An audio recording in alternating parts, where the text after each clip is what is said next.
1763 marks the end of the 7 Years' War, Britain's biggest, loudest, most expensive argument with Europe so far. And somehow, against all odds and its own bookkeeping, Britain wins. It takes India, the West Indies, and the heavyweight prize, North America.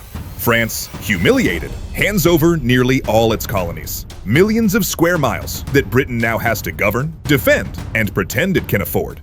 Yet victory feels strangely like walking into a mansion, only to discover the roof is leaking, the basement is flooding, and the neighbors want their land back.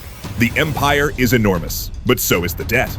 Interest alone devours half the treasury, and every rival, from Spain to the tribes allied with France, sees Britain's new map and thinks, opportunities. Pontiac, leader of the Odawa, delivers the first punch. His coordinated uprising sweeps across the frontier, hitting every fort west of the Appalachians, and reminding London that native nations are not passive spectators. They have politics, power, and grudges of their own.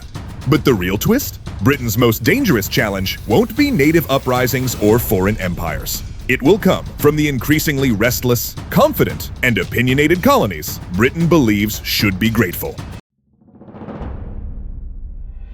157 years after the very first British colony took root in North America, the map looks less like a family portrait and more like a chaotic group photo where half the cousins don't remember each other's names. 26 British colonies now dot North America and the West Indies, and 13 of them crowd the eastern seaboard, home to more than 2 million people and even more conflicting opinions. Each colony marches to its own beat. Massachusetts was founded by determined Puritans escaping persecution. Maryland grew under Catholics. Pennsylvania blossomed under Quakers who preferred peace and occasional awkward silence. Add in frontier pioneers, land-hungry fortune seekers, and thousands who arrived poor, desperate, or against their will, and you get a society that is anything but simple. And the biggest divide? Slavery. In the North, enslaved Africans make up a small minority. In the South, entire economies rest on massive plantations of rice, tobacco, and indigo. Some colonies with slave populations reaching 60%. Meanwhile, waves of newcomers, Irish, Scots, Germans, keep reshaping this American mosaic, building a culture noticeably bolder and less deferential than anything found back in Britain. Old ties to the motherland still exist, but they creak under the weight of distance, diversity, and a growing confidence that perhaps, just perhaps, these colonies might no longer be children at all. A world is changing, quietly, steadily, and London has no idea what kind of storm is forming across the Atlantic. For decades, the British Empire treated its American colonies like distant relatives, too far away to manage closely and doing well enough on their own. This salutary neglect created a generation of colonists who ran their own affairs, collected their own taxes, and got very used to being left alone. But after the 7 Years' War, Britain's finances looked like they'd been mugged in broad daylight. Debt soared, interest payments swallowed half the national budget. Suddenly, the colonies weren't distant relatives, they were potential revenue. And honestly, Britain thought it was being reasonable. Americans were paying tiny fractions of what British citizens paid. 1 shilling versus 26? From London's point of view, that wasn't taxation, it was charity.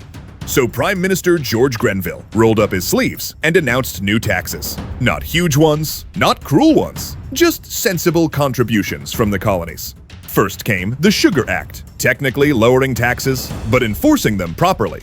Then the Stamp Act, taxing every legal and commercial document imaginable.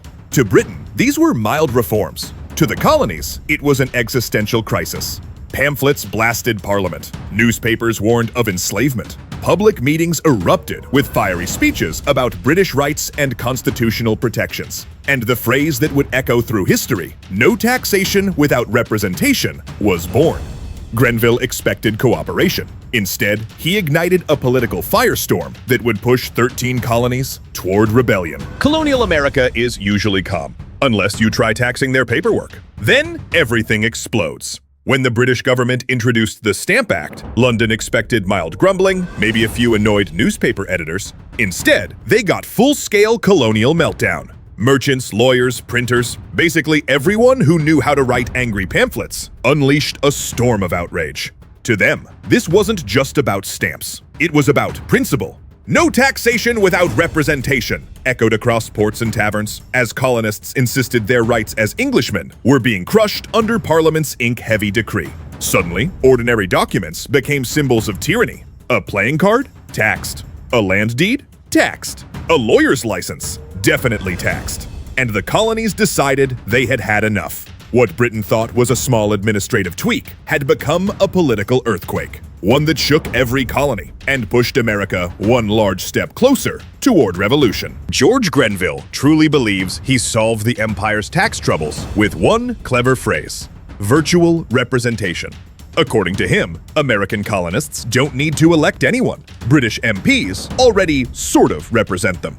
The colonies respond with collective disbelief, because being represented sort of sounds suspiciously like not being represented at all. In Parliament itself, where electoral reform is a fierce battleground, there is an idea in some that the colonies are virtually represented in the House. I would fain know by whom an American is represented here. Is he represented by any knight of the Shire, in any county in this kingdom? Or will you tell him that he is represented by any representative of a borough which, perhaps, its own representatives never saw? This is what is called the rotten part of the Constitution. It cannot continue a century. Then comes Pitt the Elder, who delivers the verbal equivalent of a cannon blast. Calmly but decisively, he declares that Parliament has no legitimate authority to tax the colonies. His stance electrifies the room and echoes all the way across the Atlantic.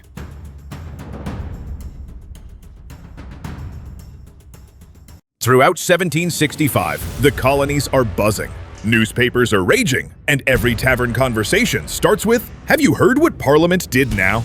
At the center of this storm stands the Virginia House of Burgesses, unknowingly preparing for one of the loudest political showdowns in early American history. Enter Patrick Henry, young, brilliant, and apparently incapable of dialing down his speeches. Resolved, that the first adventurers and settlers of His Majesty's colony and dominion of Virginia brought with them all the liberties, privileges, and immunities that have at any time been held, enjoyed, and possessed by the people of Great Britain.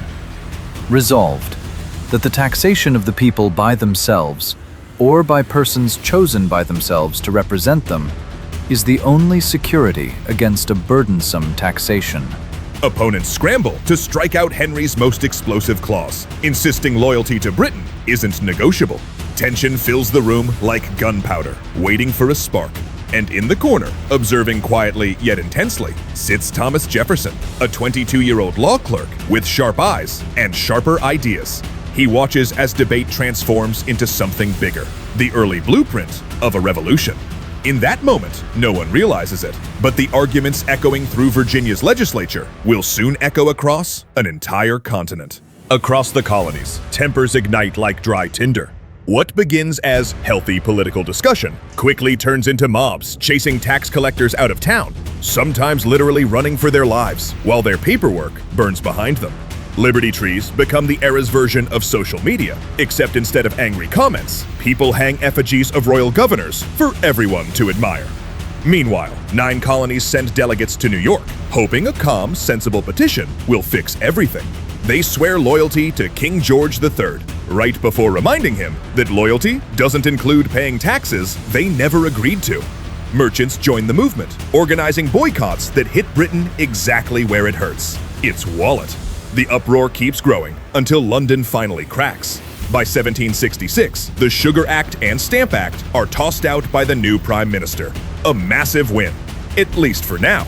Because in the colonies, people celebrate like they've already won the whole game, not realizing this was only the tutorial level.